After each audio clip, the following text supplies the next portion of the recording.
Bonjour et bienvenue. Aujourd'hui, on va décortiquer la science qui se cache derrière notre ressource la plus précieuse, l'eau. Allez, on plonge ensemble au cœur du sujet. En fait, tout part une question que beaucoup de communautés se posent. Comment se fait-il que notre approvisionnement en eau soit devenu tout à coup si peu fiable? Alors, regardez ce chiffre, 40%.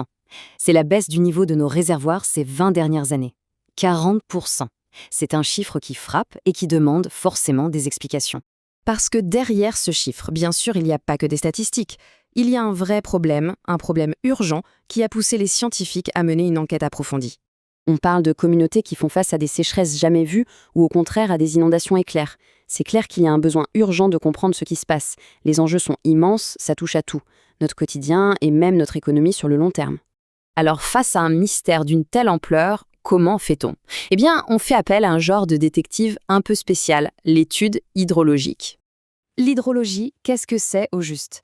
En gros, c'est la science qui étudie l'eau sous toutes ses formes, son mouvement, sa répartition, sa gestion. C'est un peu comme suivre l'eau à la trace, depuis le nuage jusqu'à l'océan. Et cette enquête, elle suit une méthode très précise, très rigoureuse. C'est un peu comme une enquête policière. D'abord, on collecte toutes les données du passé. Ensuite, on observe ce qui se passe maintenant, en temps réel. Après, on crée des modèles pour simuler les écoulements. Et enfin, étape cruciale, on analyse l'impact de l'homme dans tout ça. Bon, maintenant qu'on a la méthode, on passe aux indices. Et c'est là vraiment que l'histoire devient passionnante. On va voir ce que les données nous révèlent.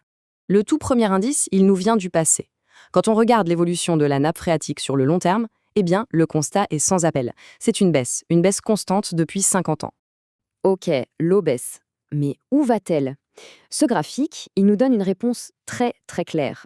On voit précisément la répartition de la consommation, et là, pas de doute, c'est l'agriculture qui se taille la part du lion, et de loin.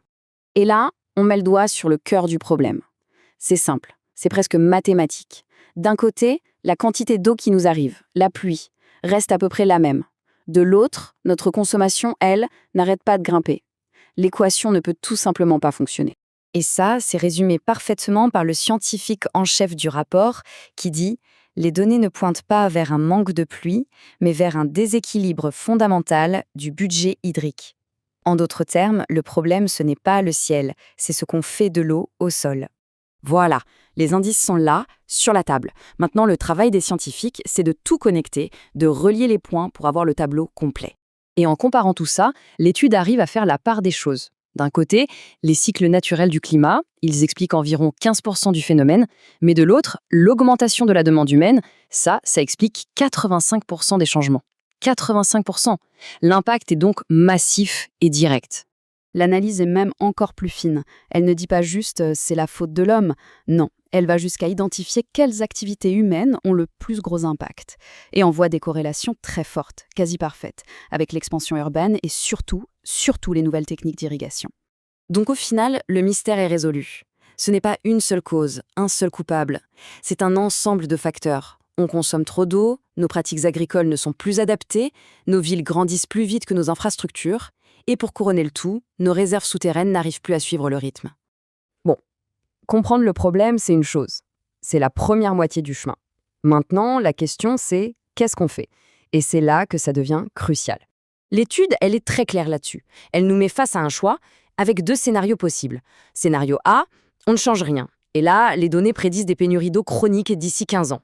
Scénario B, on agit. Et là, on peut espérer stabiliser le système pour assurer notre avenir sur le long terme. La bonne nouvelle, c'est que le rapport ne fait pas que sonner l'alarme. Il propose aussi un véritable plan d'action, basé sur les faits. Des pistes concrètes. Mettre en place des technologies d'irrigation plus économes, diversifier nos sources en recyclant l'eau, adapter les politiques de gestion en ville, et bien sûr, lancer de grandes campagnes de sensibilisation. Ce qui nous amène à la question finale. Une étude comme celle-ci nous donne la connaissance. Elle nous éclaire sur l'histoire de notre eau. Mais maintenant que cette histoire est connue, c'est à nous tous de décider comment écrire la suite.